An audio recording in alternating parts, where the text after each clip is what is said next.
Boa noite, meus irmãos. Que a paz de Jesus permaneça em cada um de nós, encarnados e desencarnados. Estamos mais uma vez reunidos em nome de Jesus para um estudo, uma reflexão sobre seus santos ensinamentos à luz da doutrina espírita. Desta feita, vamos contar com o nosso irmão Carlos, da FEB, mais uma vez nos dá o prazer da sua presença, trazendo-nos os seus conhecimentos, para que agreguemos ao que nós já temos e possamos, nesse conjunto de ideias, de conceitos, buscar o nosso progresso espiritual. Ele hoje vai abordar um assunto sempre oportuno, as leis morais. Justamente as dificuldades que o homem tem para o seu progresso. Bem distante daquele progresso intelectual. Mas, antes, vamos fazer uma prece ao nosso Pai Criador, rogando bênçãos e luz, harmonia, e aos irmãos da espiritualidade que norteiam os trabalhos do Caminhando para Jesus. Que tenhamos uma noite de luz, de conhecimentos, de discernimentos, para que possamos aplicar nas nossas atitudes no dia a dia. Que essa harmonia permaneça durante nosso trabalho e em todos nós. E que Jesus habite sempre os nossos corações. Cedo a palavra ao nosso irmão Carlos, para que ele possa nos trazer os seus conhecimentos. Assim seja. Queridos irmãos, queridas irmãs, muita paz. É com regozijo, alegria íntima, que estamos participando neste grupo de seguidores e obreiros da doutrina espírita, buscando nesta oportunidade trazer uma abordagem sobre tema doutrinário que reputamos da maior significação, as leis morais abordadas por Allan Kardec no livro 3º de O Livro dos Espíritos. Essas leis morais, diferentemente das leis físicas e materiais, não se estriba nem se alicerça na matéria perecível e mutável, dada a sua origem divina e por isso mesmo eterna e imutável. A partir destes conceitos de compreensão, é justo tenhamos em consideração para a nossa intimidade espiritual essa natureza absolutamente voltada às necessidades do espírito, em que pese nos encontrarmos momentaneamente vinculados e jungidos às moléculas corpóreas. Somos seres inteligentes, habitantes do universo, necessitados de aprimoramento e ajustamento no processo evolutivo que nos compete aurir. A lei divina ou natural, proveniente de Deus, por sua própria natureza, se mostra eterna e imutável. Essa natureza, diferentemente da habitualidade da nossa participação na vida, que ainda é regida pelos conceitos da matéria em sua mutabilidade e perecibilidade, alcança-nos o íntimo da consciência, ainda necessitada de aprimoramento, mas já movimentando na nossa intimidade algo inusitado e belo, que nos provoca, nos estimula e nos concita a buscar um avanço cujo término não conseguimos vislumbrar. A lei de adoração, consequência primeira da lei divina ou natural, faz com que o sentimento inato no homem perlustre a necessidade de buscar algo além de si e acima de si, em que pese a nossa natureza ainda agrosseirada. Já nos é possível, na atualidade, auscultar de forma mais ou menos descondensada essa natureza de adoração, a busca deste ser maior, que tudo rege, tudo dirige, tudo promove. Esse sentimento inato no homem emerge do coração.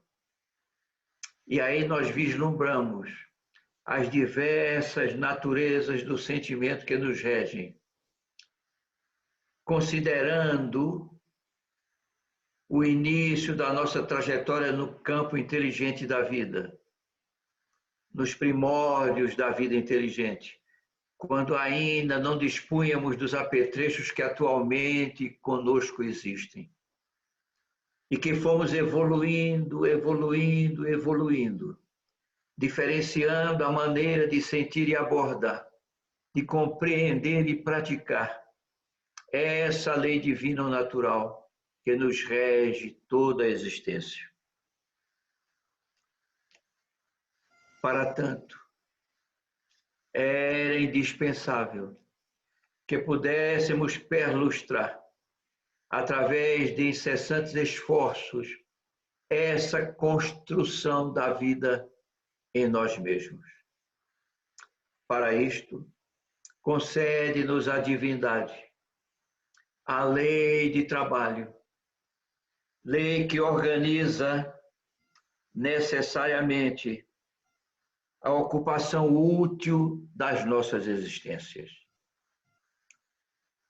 Não for a lei de trabalho, permaneceríamos inertes, paralisados, sem condição de avançar ou de qualquer mudança que surge a partir dos esforços, sejam intelectuais, sejam obreiros, para a manutenção da vida e a construção dos ideais que nos estimulam a avançar. Nessa situação, coloca-nos a misericórdia divina num campo de vida, dentro do qual a nossa participação se mostra indispensável.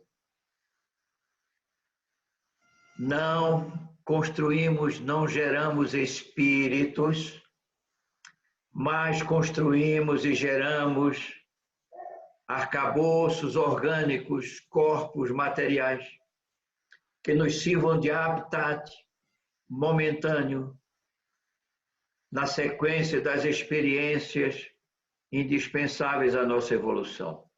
Nesse sentido, a lei de reprodução alcança-nos em todos os momentos das nossas diversas existências corpóreas, a fim de que na nossa colaboração, através da nossa participação no contexto da vida corpórea, nós sejamos ferramentas e instrumentos úteis à natureza de Deus em suas concepções de amor. Vivenciamos todos nós, experimentamos todos nós esta convivência ainda não suficientemente conhecida de todos, mas indispensável a todos, no ciclo de evolução a que cada um de nós pertence. Esse processo esse processo de aperfeiçoamento da criatura através da evolução biológica é completamente conhecido da ciência humana. Através das pesquisas e memoriais dos arquétipos dos nossos antepassados, podemos evidenciar a construção de um mundo de beleza que hoje desfrutamos e que nos leva a entender que adiante outros estímulos e outras observações da beleza surgirão à medida em que possamos, pela evolução, alcançar entendimento capaz de perceber e desfrutar essa nova beleza que se avizinha. Quando da verificação dos corpos estremecidos através dos esqueletos dos antepassados, é possível verificar que na conformação facial, hoje a criatura humana, por essa lei de evolução, já se mostra com o arquétipo de beleza suficientemente diferenciado daquele outro. Prova contundente da evolução, indiscutível, em que pese algumas medidas do conhecimento e da filosofia pretenderem negar o processo da reencarnação, tentando nos impor a ideia de uma vida única. A evidência dos fatos analisados nos mostra com eloquência esse processo evolutivo através dos tempos e das raças. Quando, dotados de vontade, razão e livre arbítrio na nossa origem da criação divina, dispondo desses instrumentos para a construção da nossa caminhada, deu-nos também a misericórdia e o amor de Deus, na sequência da vida corpórea indispensável à nossa caminhada, o instinto de conservação, observado ainda no reino animal, dentro do qual mantemos ainda uma pontinha do pé, não estando libertos totalmente desse reino, oferecendo-nos o ensejo de aqui permanecer durante as experiências corpóreas, em que as vicissitudes e o aprendizado se conjugam num arranjo magnífico de evolução. Esse instinto de conservação faz com que permaneçamos atentos à organização física que detemos, fazendo com que a sua conservação e permanência seja o objeto primeiro das nossas cogitações de vida. A infringência, numa abordagem paralela, contra esse instrumento das atitudes nefastas do suicídio, reclamam do indivíduo fragilizado dores pungentes, reparações indescritíveis, por tratar-se do maior crime que a criatura pode cometer contra Deus, o autocídio. Por isso que a lei de conservação nos traz a presença firme do desejo inconteste de nos mantermos ativos dentro do conjunto de experiência corpórea a que nos atrelamos. Mas também nos oferece a renovação dos processos naturais onde estamos inseridos, o aprimoramento e a higienização desse habitat, em que pese as ofensas humanas contra a natureza. E essa misericórdia maior, essa misericórdia é inconcebível para nós. Nos dá o ensejo da regeneração, quando necessário, por atividades extra-humanas, dentro da natureza, fazendo com que as abordagens das intempéries, dos ciclones, dos terremotos, dos sobressaltos naturais, façam com que um novo arranjo no habitat se opere e se processe. E após as vicissitudes desses flagelos, emerge a criatura no outro mundo aprimorado, refeito, reparado.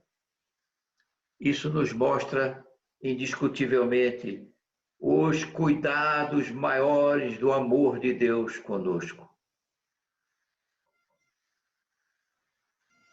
Ao contrário das nossas agressões, oferece-nos Ele o ensejo de reorganização, de refazimento do seio da natureza onde nos encontramos, brindando a todos nós com um habitat renovado, purificado, refeito. Isto tudo que aqui cogitamos está distante das ações humanas, muito distante das nossas intervenções, significando dizer que há uma inteligência superior e maior, que tudo rege, administra e promove, sem que a natureza humana perpetre ou sequer logique em torno dessas necessidades extra-humanas.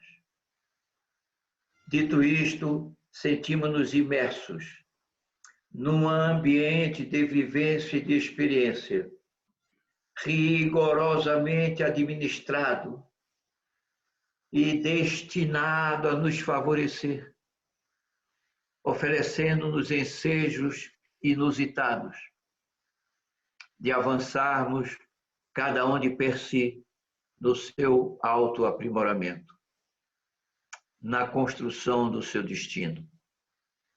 Livre-arbítrio, doado pelo Pai, para que cada um perlustre sua própria caminhada. Em paralelo a isso, inerente a isso, sendo participantes disso, deu-nos a misericórdia divina, o dom da palavra. Interessante como a usamos nesta ocasião, por exemplo, de forma livre, desimpedida, absolutamente à vontade, como ferramenta de entendimento, de comunicação, de interligação entre as criaturas. Essas faculdades da inteligência, inerentes à natureza humana, vêm nos permitindo, através dos séculos, a construção de uma base, de um alicerce de inteligência e intelectualidade extraordinariamente amplos em todos os campos do raciocínio humano. Temos, através da palavra, a construção das ideias, a formulação dos desejos, a construção de uma nova vida, de uma nova maneira de sentir. Seja no campo da ciência, seja no campo da filosofia, seja no campo da literatura, em todas as áreas da atividade inteligente do homem encontra-se a palavra. esse mistério milagroso de Deus, que nos permite a alavancagem do pensamento, a elevação dos desejos, a manifestação inteligente aos demais de tudo aquilo que se encontra depositado em cada um de nós. É, sem dúvida alguma, um milagre do amor de Deus. Tal como neste instante nos fazemos presentes dentro das articulações mentais e intelectuais daqueles que nos assistem, perpetrando o lançamento de noções, de ideias, de conceitos, de opiniões, de uma série de fatores inteligentes, que ao critério de cada um será processado, será trabalhado, será assimilado ou rejeitado, na conformidade do livre-arbítrio de cada um de nós. Este milagre, assim chamado, das ideias propositivas e possíveis de difusão, ainda não é adequadamente compreendido pela criatura humana. Se assim o fora, não teríamos as deturpações, as deformações dos pensamentos e dos conceitos que se perpetram livremente a todos os instantes. Ainda demorados que estamos, num plano evolutivo absolutamente em desconformidade com o amor. Mas a palavra sábia, a palavra coerente, a palavra edificante, a palavra educadora, a palavra de consolação, a manifestação do amor pela palavra é pertinente a nós. É concessão divina em nós. E por esta razão, devemos nos precatar de constante, ininterruptamente, contra o mau uso da palavra. A palavra é milagre e sofrimento, é elevação e destruição, na conformidade de como seja perpetrada, inclusive pelas vibrações muitas vezes deletérias que constrangem, que corroem, que enfermam e que se conflitam com o amor. Da mesma maneira, na condição evolutiva que hoje identificamos em nós, construímos, mercê dessas possibilidades, o progresso moral e o progresso intelectual, o progresso da ciência, o progresso das letras, o progresso moral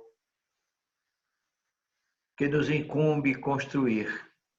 Dentro dessa lei do progresso, as civilizações se sucedem, os arranjos da sociedade se multiplicam, os arroubos dos governantes se transformam, a consorciação, a harmonização, a cooperação entre os seres humanos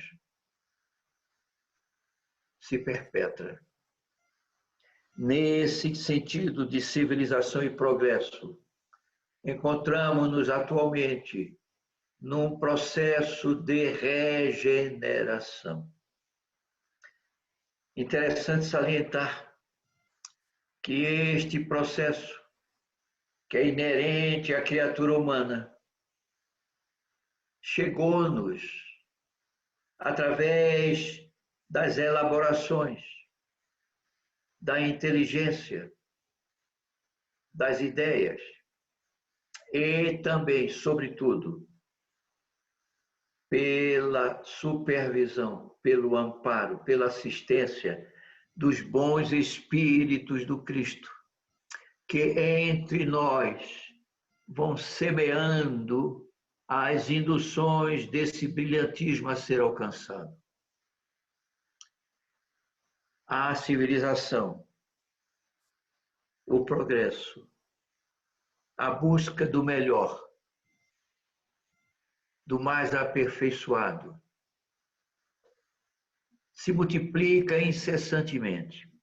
E na atualidade, através dos mecanismos da ciência e da indústria, somos hoje seres que vivenciamos e experimentamos tantas ferramentas, tantos instrumentos ao nosso dispor, que nos facultam modificações profundas e muito interessantes no nosso psiquismo,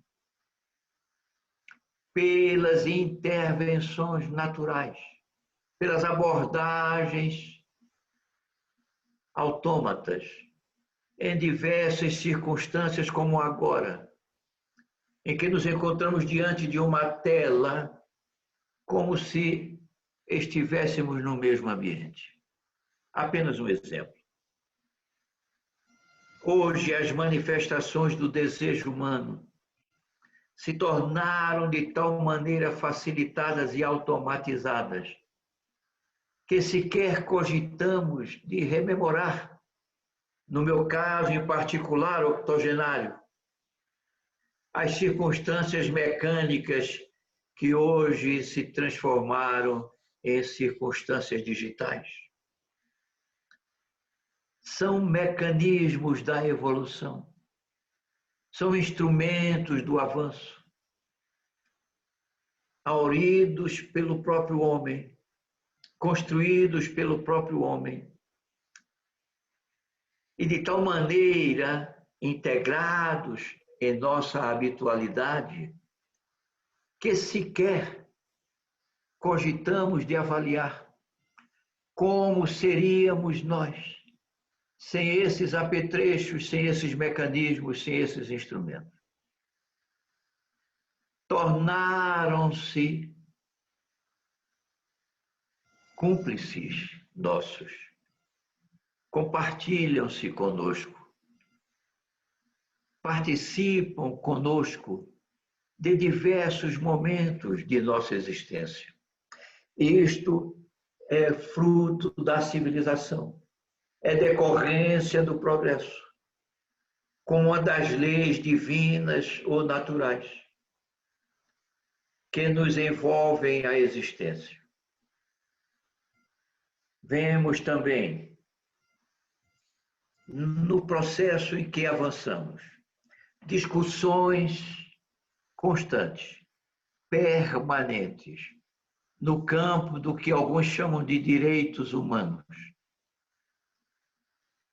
Essa evolução de participação igualitária, de circunstâncias comuns a todos, de aquisições pessoais, que se transformam depois em doações pessoais, numa convivência no campo da habitualidade e que nos leva, de maneira comum a todos, a esta sensação de igualdade. Dizemos-nos iguais uns perante os outros, mas na realidade ainda não nos sentimos tão iguais. Aqui e acolá identificamos pontos de abordagem que, não sendo condizentes ou coerentes com os nossos pontos de abordagem, tornam-se diferentes, desiguais, e em muitas circunstâncias, motivos de estremecimento e desagregação. Ainda não aprendemos a conviver necessariamente com os desiguais. é uma das forças da lei divina natural, que busquemos essa igualdade, entendendo a diversidade dos seres que somos, cada um portador do seu próprio processo evolutivo de construção individual. Nós não somos uma boiada ou um rebanho, tangidos igualitariamente, não. Nós somos um rebanho de seres inteligentes, ovelhas de um pastor sublime, iluminado, capaz de conduzir-nos bilhões de criaturas, sem a alteração do status quo, dos seus propósitos de nos conduzir. É indizível este processo, inimaginável, porque ainda nos diferenciamos através de pontos de identificação e não conseguimos ainda construir em nós o sentimento da ovelha, que unida ao rebanho nele se integra e dele participa. Embora sem perder a individualidade, mas aprendendo a conviver como irmãos, aprendendo a respeitarmos-nos como irmãos. Indispensável que para isto utilizemos-nos do processo da liberdade, dentro das leis divinas ou naturais, da liberdade que nos permite, a partir do livre-arbítrio, as iniciativas, as tomadas de decisão, a articulação dos processos, de tal maneira que nesse conjunto de liberdade todos possamos avançar, cada um de per si, deixando ao condutor, ao pastor, as ações de tanger-nos, de fazermos-nos caminhar em unicidade com Ele. A referência ao Cristo nas conceituações das leis morais torna-se inevitável, indispensável. Não há como cogitar dessas leis sem cogitarmos antecedentemente de Jesus. Magnânimo, condutor das nossas vidas, pastor humilde e amoroso, capaz de nos arregimentar às centenas, aos milhares, aos milhões, no encaminhamento dos passos, na orientação do nosso destino. Essa liberdade que nos é oferecida integra a nossa consciência, é parte legítima da nossa noção do que somos, aquilo que chamamos de consciência. E tanto é verdade que quando Kardec indagou a espiritualidade reveladora, onde se encontra esculpida a lei de Deus, a resposta dos espíritos reveladores foi curta, direta e objetiva: na consciência. Essa ferramenta do indivíduo, depositária da lei de Deus, é o norte que as nossas almas possuem para o encaminhamento do progresso e da evolução, conduzidos, evidentemente, pelo pastor amoroso, pelos benfeitores espirituais que, se apiadando de nós, a nós retornam, oferecendo-se em sacrifício e amor, para irradiar em nós os seus aconselhamentos, as suas orientações, fazendo-nos, no uso do livre-arbítrio, tornarmos-nos responsáveis pelo nosso encaminhamento na trajetória evolutiva. A lei de justiça, amor e caridade é esculpida na natureza humana. O senso de justiça é tão imiscuído em nós, é tão íntimo de nós, está tão dentro de nós, que nós nos alertamos, nos estremecemos, quando nos é permitido vislumbrar a injustiça perpetrada. Com alguns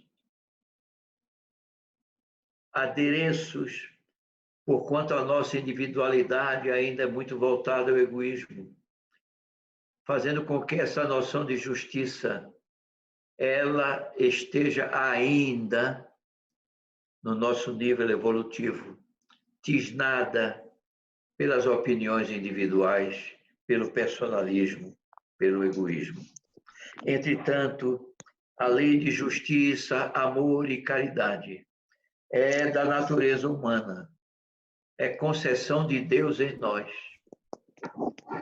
para podermos, no discernimento das coisas e das circunstâncias, podermos contribuir, orientar, aconselhar, auxiliar todos aqueles em derredor de nós, na busca do seu processo evolutivo, sem tisnar, sem imacular, sem prejudicar o outro. A avançar por si só, sem que nisso possa resultar prejuízo, desdouro, perda para quem quer que seja e, inclusive, para a própria natureza. Amor. Amor. O amor de Deus,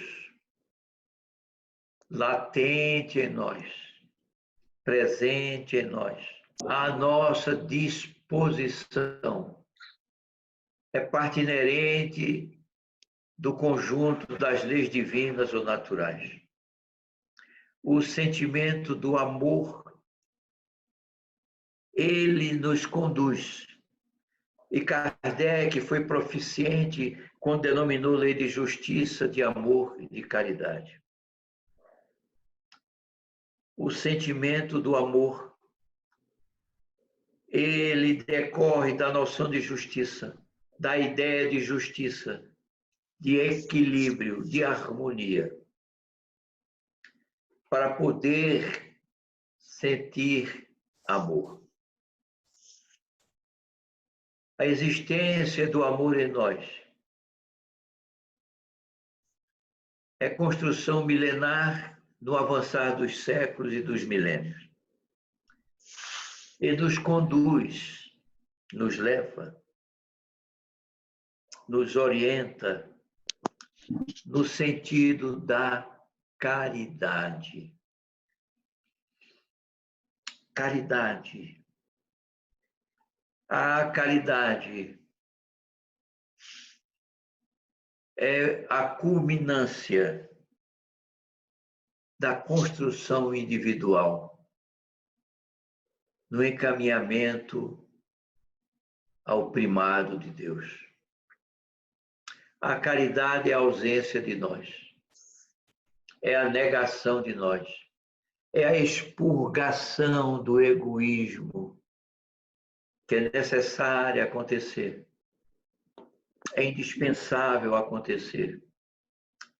E nós não podemos deixar de repetir, de relembrar a extraordinária frase de Emmanuel, na sua mensagem, O Egoísmo, contida em O Evangelho segundo o Espiritismo, quando ele inicia nos dizendo: o egoísmo, esta chaga da humanidade, tem de ser erradicado da terra, a cujo progresso moral obsta. Onde há egoísmo, não há caridade. Onde não há caridade, não há evolução. E Emmanuel usou a palavra contundente, obsta. Obsta. Não permite de forma alguma que haja essa evolução, esse progresso. Essa lei moral de justiça, amor e caridade é, por conseguinte, a culminância da realização e da construção do homem renovado com Jesus. Nas práticas, nos pensamentos, nas explanações, nas ideias. Onde não há cogitação do mal em nenhum dos seus aspectos. Por isso dizemos que a culminância da realização humana na construção do homem ideal, que nos leva à derradeira das leis morais, a lei da perfeição moral. Essa lei da perfeição moral se assenta na caridade.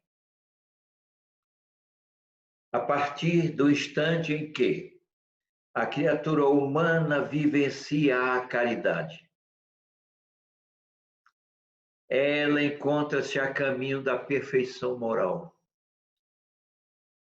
que não se trata de cogitação meramente inteligente do indivíduo, mas é a definição última do seu aperfeiçoamento, quando da cogitação, da vivência e da prática da caridade em suas legítimas manifestações. O indivíduo encontra-se defeso do mal, encontra-se liberto do mal, encontra-se acima do mal, porque já não cogita de si, não pensa em si, não vivencia-se a si mesmo, vive para os demais, entrega-se aos outros, perpetra sua felicidade no amparo, na sustentação, na instrução, na defesa, no amor ao próximo. O conjunto das leis morais, como podemos observar nessas abordagens rápidas, nos leva exatamente a esse ponto de aperfeiçoamento, a culminância dos nossos objetivos de vida. E tão facilmente assimilável, tão fácil de vivenciar, tão fácil de entender.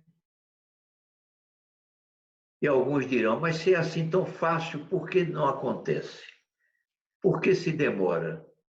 Por que se retarda? Por que não existe?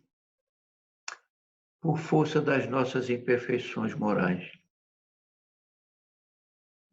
A partir do egoísmo.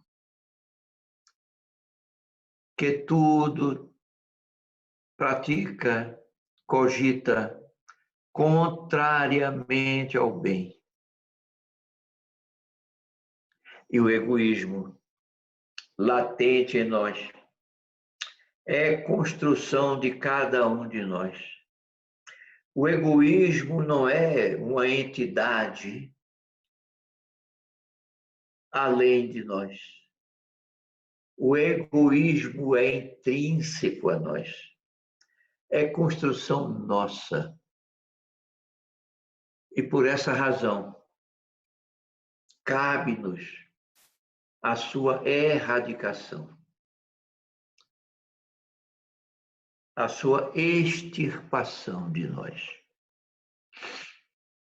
Quando, nas cogitações primeiras da inteligência, não nos observamos iguais, não nos vislumbramos iguais.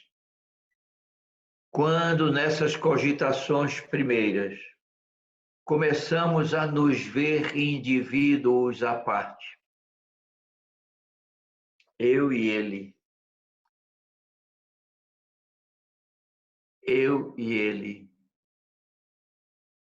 começamos a construir em nós o egoísmo. Não falávamos eu e meu irmão, eu e meu igual, eu e eu nele. Não.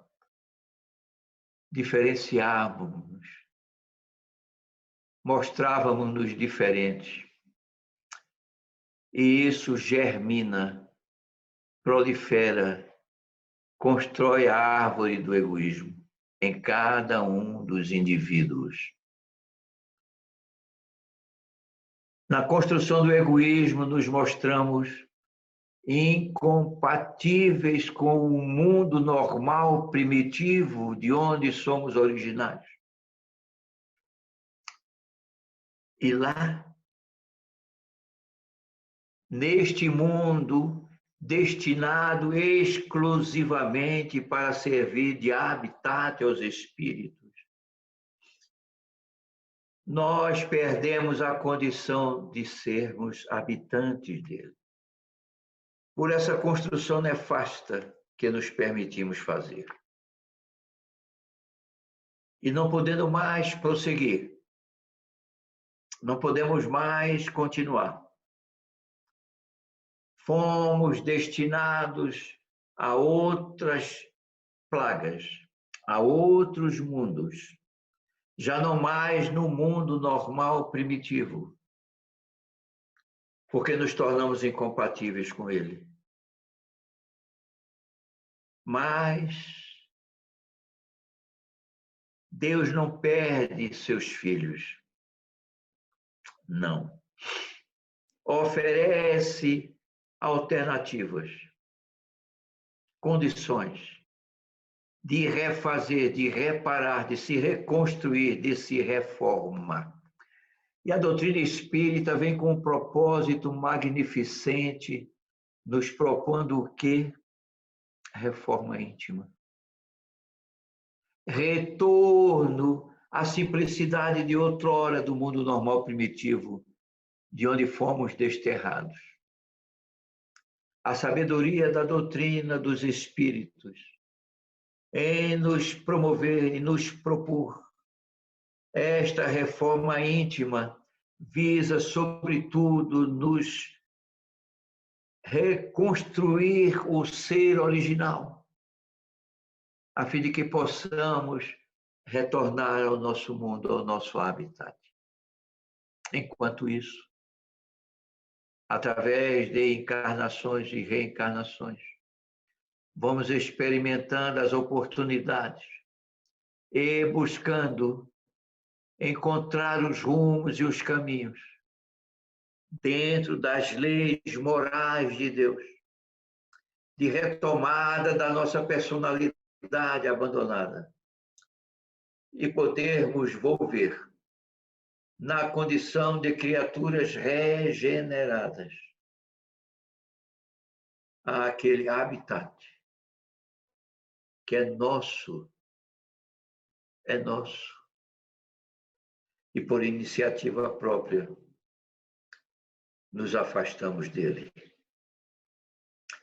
nós gostaríamos de manifestar nosso agradecimento, manifestar a nossa melhor gratidão a todos os irmãos que conosco conviveram nesses minutos, em que podemos expressar, embora palidamente, ideias em torno do conjunto das leis morais contidas em O Livro dos Espíritos,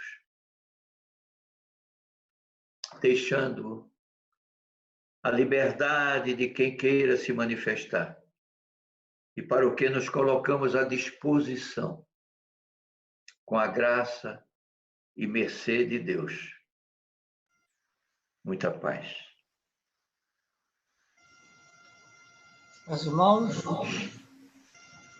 está aberto o espaço para alguém que queira se manifestar com algum questionamento, alguma pergunta a respeito do que foi abordado pelo irmão Carlos Sá. Vocês podem, abaixo, liberar os microfones e usar a palavra. Mesmo o egoísmo como a adoração de uma personalidade transitória, de uma personalidade que nós vemos como iniciada no berço para a morte, quando não éramos espíritas. E que de vez em quando nós agimos como se não fôssemos imortais, como se a morte não existisse.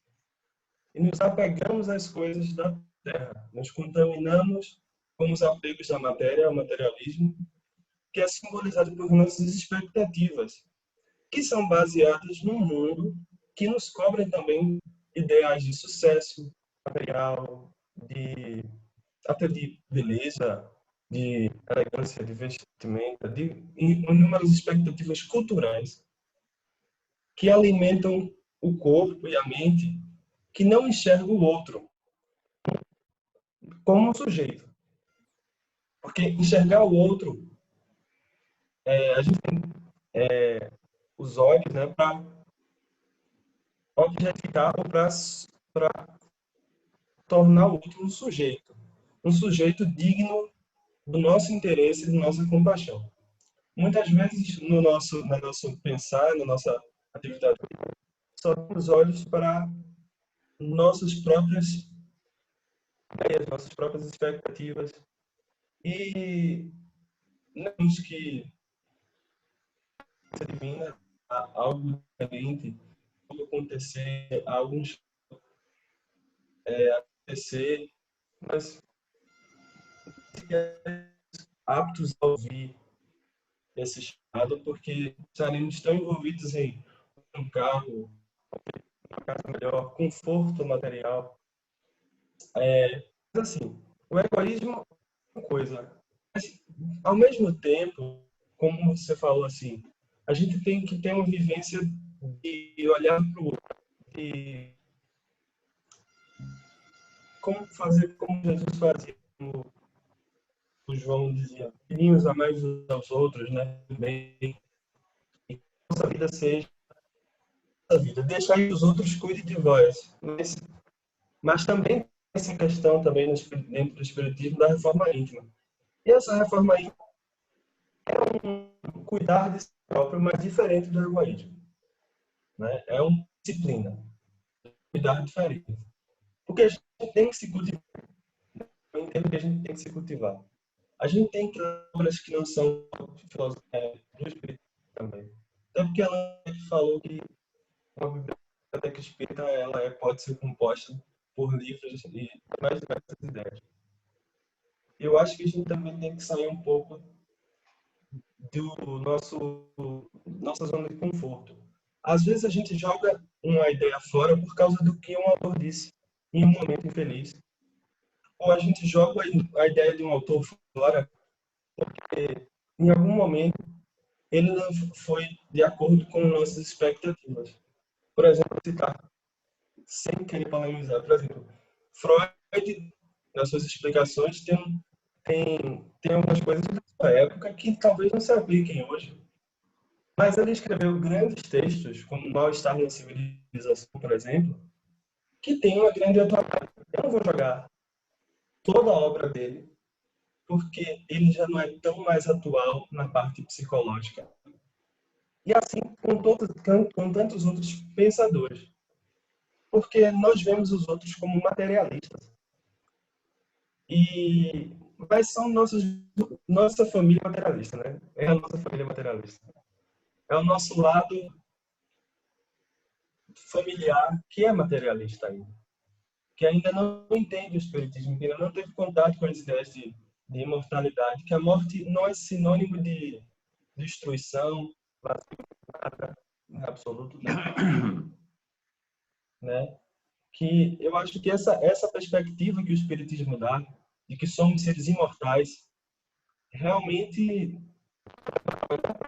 nós, não com o olhar do egoísmo, mas com o olhar de cultivar, ler, ter uma vida de leitura. Acho que todo cidadão deve procurar 2 horas, algumas horas do seu tempo, da sua semana, para ler, para estudar o Livro dos Espíritos, a introdução do Livro dos Espíritos. Eu acho que tem até um padre sobre isso, que é A Vida Intelectual. Um texto muito bom, um livro muito bom, que apesar de um padre, né, mano, foi um padre, nada contra os padres, né, até lembro das colocações, né, de alguns espíritos em relação a isso. Joana de Ângeles se apresenta como freira, né, e ele fala que a vida intelectual é uma coisa muito importante. A gente também tem que se cultivar, né, instruí-vos, né, e amai-vos, né, é o que Allan Kardec fala. E assim, eu digo assim, e a diferença é que egoísmo é uma coisa, mas autocultivação é diferente, entendeu? Autocultivar-se para você ter instrumentos, poder agir melhor com o outro, para poder oferecer mais para o outro. É claro que a gente pode dispor de mãos, de recursos para isso. É nesse sentido. Bom, eu posso falar? Pode. Posso falar, com licença? Paulo Henrique, você se estendeu, você fez quase uma palestra para mim, tá? O tempo todo que você usou suas ideias, seus conceitos, suas opiniões, etc. Na verdade, a regra de ouro não somos nós quem ditamos, é o Cristo. Trabalha e serve. É simples assim. Sem considerações extemporâneas do ponto de vista material. Nós somos seres eternos, espíritos. Por isso que propugnamos pela libertação do espírito, embora imersos numa prisão corpórea. É simples assim, tá?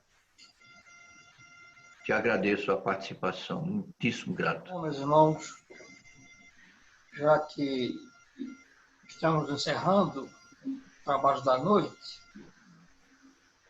vamos fazer um agradecimento ao nosso irmão Carlos por mais uma presença auspiciosa para nós do Caminhando para Jesus, para os demais que não fazem parte da nossa casa, e elevar o pensamento ao Criador para agradecer esse momento de luz, de harmonia, de reflexão, e que tudo que nós ouvimos sirva de apetrechos para o nosso acervo nessa caminhada sublime e evolutiva que compete a cada um de nós, cumprindo a vontade do Pai, seus desígnios e seguindo a sua lei de progresso. Boa noite a todos. Estamos encerrando a nossa prática de hoje. Muita paz para todos. Muita paz. Muito obrigado.